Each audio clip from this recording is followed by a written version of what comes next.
la blasfemia al utilizar mal su palabra.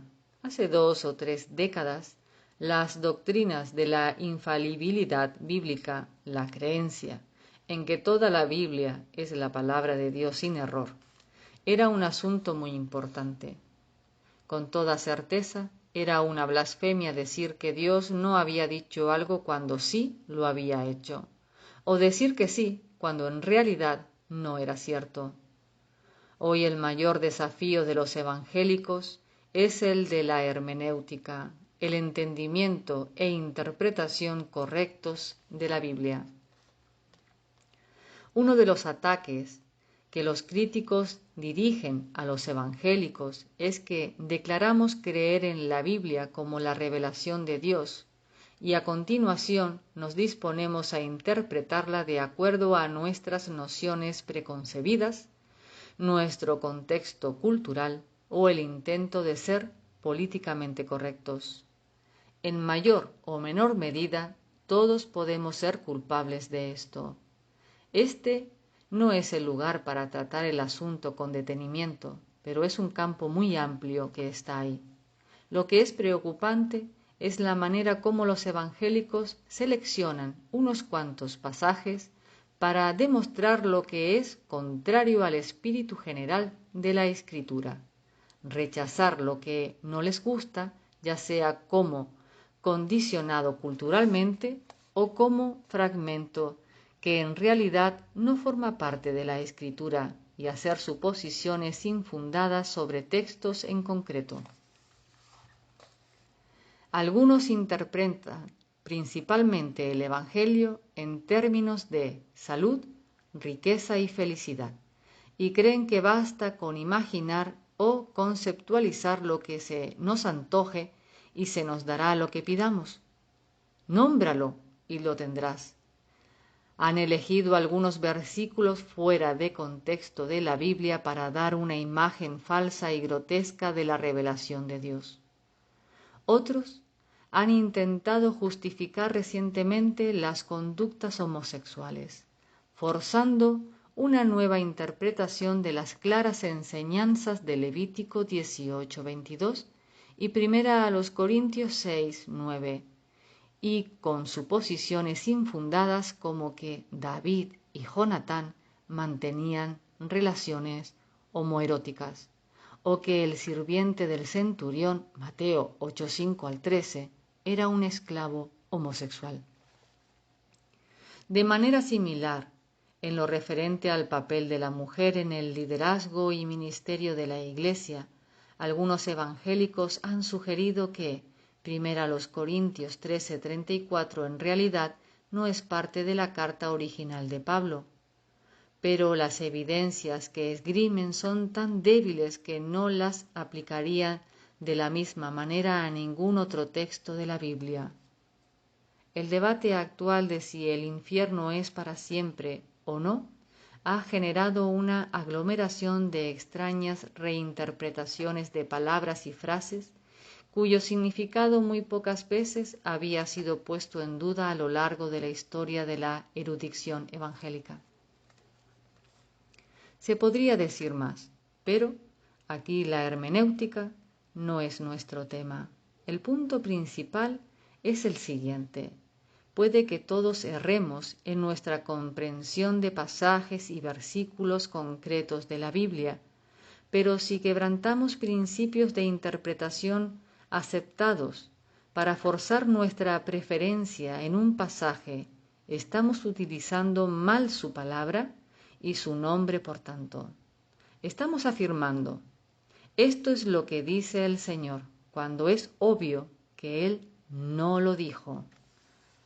No significa que la erudición evangélica pueda pretender alguna vez haber llegado a su destino, pero cuando se tienen en mente conclusiones firmes, previamente adoptadas, debemos preguntarnos al menos si se ha pasado de la integridad a falsificar la palabra de Dios. Segunda a los Corintios 2:17. Es una blasfemia utilizar mal la Biblia, ya sea voluntaria o inconscientemente, de manera que la hagamos decir cosas que claramente no dice. No todo lo que Pablo escribió es difícil de entender, segunda de Pedro 3:16, aunque mucho sí sea difícil de aceptar. En cualquier caso, pretender lo primero a expensas de lo segundo debe de acercarse peligrosamente a la blasfemia. ¿De verdad importa? Este mandamiento sí importa, porque utilizar a la ligera el nombre del Señor significa rebajar su naturaleza o poner en ridículo a su Hijo Jesucristo. Abusar de su nombre, en realidad, es decir que nuestro Dios y Cristo no tienen ningún valor en particular. Puede que los judíos fueran demasiado lejos al negarse a pronunciar el nombre de Yahvé, pero al menos su reverencia por el nombre implicaba una reverencia por su persona y naturaleza. Nuestra adoración también muestra lo que pensamos de nuestro Dios. Y puesto que la adoración sincera de Dios es la culminación de la existencia humana, la adoración blasfema es el punto más bajo al que un hombre o una mujer pueden llegar. Importa porque rebajar a Dios implica rebajarnos a nosotros mismos. Hablar a la ligera del Dios que nos creó muestra inevitablemente la baja estima que tenemos de la raza humana. Importa porque Dios termina su mandamiento con una seria advertencia. No dará por inocente Jehová al que tomare su nombre en vano. Esto significa que tendrá por culpable a esa persona y que no la absolverá.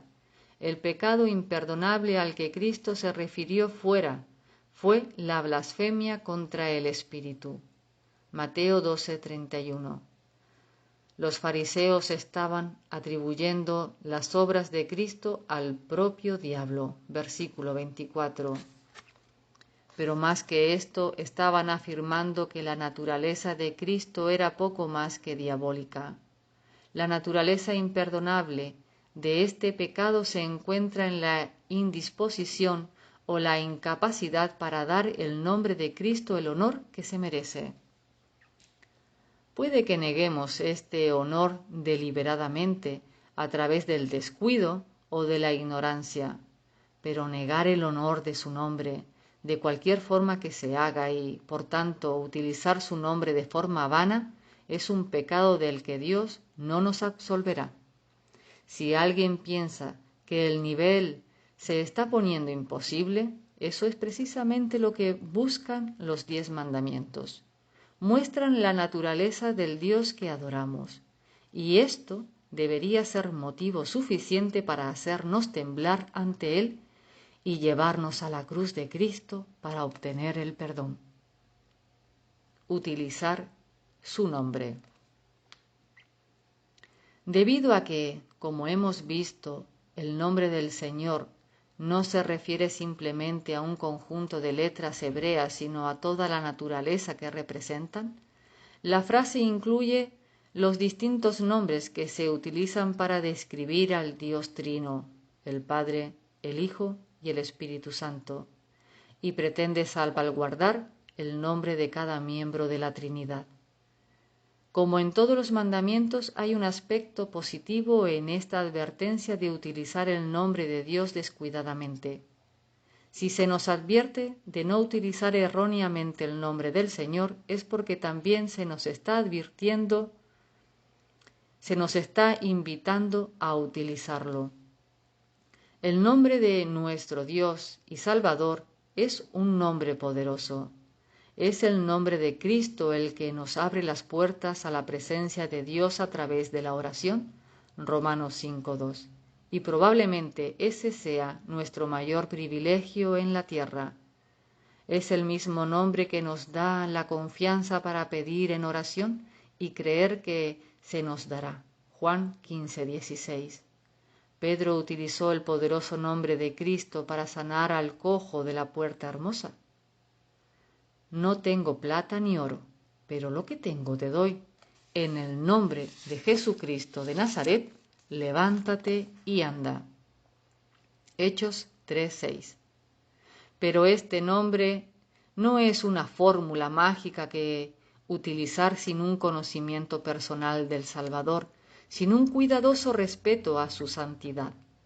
7 hijos de un jefe de los sacerdotes, llamado Esceva, intentaron invocar el nombre del Señor para dominar a los malos espíritus, y como resultado solo recibieron una paliza del loco poseso. Hechos 19, del 13 al 16. Esa es una advertencia significativa para todo aquel que crea que hay alguna clase de autoridad automática en el nombre de Cristo. Este era también el único nombre que la Iglesia utilizaba para evangelizar. Pedro afirmó enérgicamente: no hay otro nombre bajo el cielo dado a los hombres en que podamos ser salvos. Hechos 4:12. El nombre de Jesucristo, al igual que el nombre de Jehová, Yahvé, del Antiguo Testamento, es un compendio de toda la obra y la naturaleza del Salvador. No era simplemente un asa con la que los apóstoles se aferraban a él, sino una descripción de aquel que expresaba la integridad de Dios. Hebreos 1:3.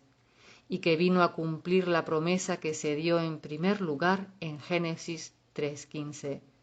Jesucristo es todo lo que el nombre Jehová implicaba bajo el antiguo pacto. Es un privilegio para nosotros el utilizar el nombre de Dios Trino, el Padre, el Hijo y el Espíritu Santo, tanto en la adoración como en nuestro testimonio, pero hagámoslo cuidadosamente. Hay pocas cosas tan maravillosas como utilizar el nombre de Dios nuestro Salvador, y nada más peligroso que abusar de él.